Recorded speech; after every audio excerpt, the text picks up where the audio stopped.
right, so we get De'Aaron King, and Roman does a lot of film breakdowns on his YouTube channel.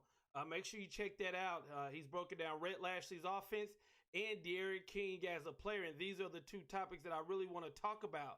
So right off the bat, the question I get a lot is, can De'Aaron King throw the ball? Okay, and what's your opinion on that? Oh, absolutely.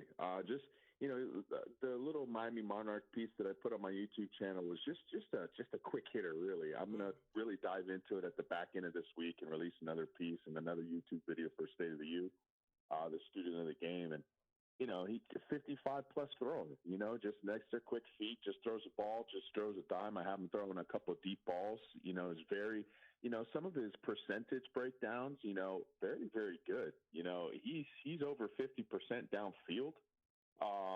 Past 20 yards, within 20 yards, you don't have any area of the field where he's like less than 70%. So he's got the efficiency, he's got the numbers to back it up, and just seeing the long arm, he's got it. He's really quick, man. I love the way he could just really navigate the pocket with his feet and just be able to deliver the ball just when he wants to. And I think that's going to really pay dividends in this kind of a spread offense that Miami's moving to. So to put it all to bed, this kid can throw. This kid can throw absolutely 100%. He can throw. Okay, so with just the little bit of film that you may be seeing on him, what are some areas of improvement that you think he can improve on this year? Because his main goal is going to be to get to the NFL. So what do you think some things he could improve on? Just like with anything else, I think with quarterbacks too, just footwork. Sometimes the footwork can get a little bit more clean, I think, as far as that is concerned.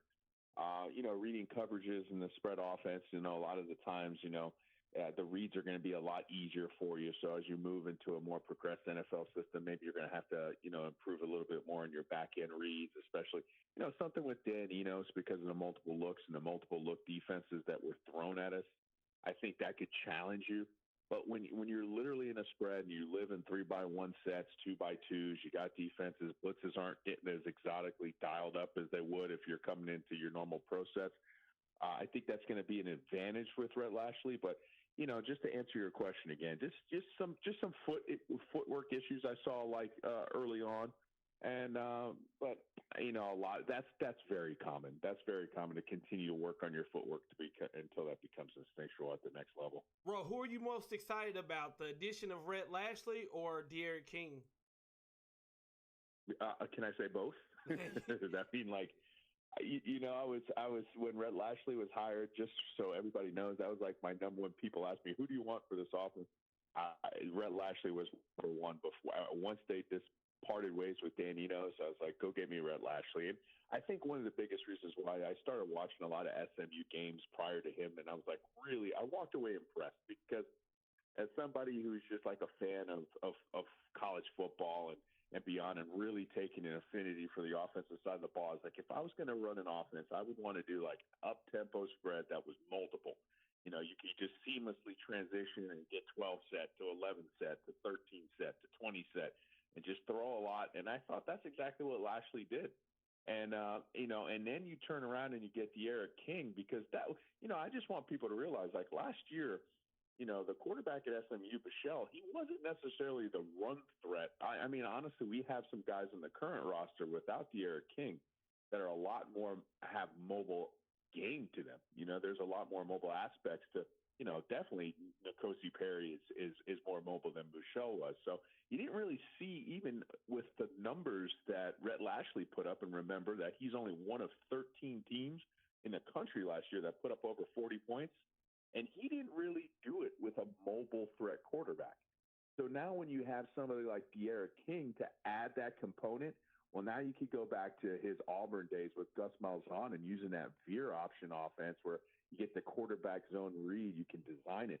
And, man, I'm just thinking, man, as a defensive coordinator, to put my hat on the other side of the ball, it's just going to be so hard to defend everything. And it's the one thing that I really, really am looking forward to seeing is when teams want to go ahead and play man coverage with an absolute dynamite Lamborghini race car as a quarterback with De'Aaron King. When those DBs' backs are turned, it's just going to be off to the races. And you just better make sure that you have somebody that's in contain, because That's a guy that can make you pay on, any kind of third and manageable situation. You lose sight of De'Aaron King, he's going to pick it up with his feet. All right, and I think, and I agree with you. I think the way that I look at it is now Miami has somebody on the offense that will strike fear in the defensive coordinator in the defense every play. You got to know where De'Aaron King is. I think last year, you can look at Brevin Jordan or Jeff Thomas, but I just felt like we had nobody that the opposing defensive coordinator was staying up late to watch film on last year. And I think that changes with a De'Aaron King because you got to know where he is at all times. Absolutely. De'Aaron King is going to be one of those guys that you're going to have to game plan for. It's not somebody you can lose sight of. You're going to have to keep track of him as a runner. There was many times with the offense with Houston, and I'm sure that Rhett Lashlee is going to do, where it's a primary run play. It's not even a zone read. You have a halfback leading the way. He's acting like a fullback would. And I think you're going to see that, and it's just going to be able to get real easy numbers in terms of the run game, and then pick your poison. You want to go ahead and combat and play two safeties high? Okay, then we'll run the ball. If you want to make it real simple, put one safety high and put everybody else in the box, then we'll throw it. So I mean, Miami's going to have options moving forward. I really, really think this marriage between Lashley and King's got me excited. Now, I'm like a guy coming off a 6th and 7th season. I'm an internal optimist. I'll be the first person to admit that. Like, I think I walk around life like the glass is half full, but I'm a realist too. And if you spill something, I'm gonna point it out. After that 6th and 7th season, it wasn't glass half full, right? But I can tell you that I have renewed optimism on that offensive side of the ball again because of these two. This Miami monarchy here, it's going to. I know in my heart of hearts this is going to put up some points. It's going to keep Canes fans excited. I'm excited. I renewed my tickets. I was on the fence about it, but I'm all in. Let's go.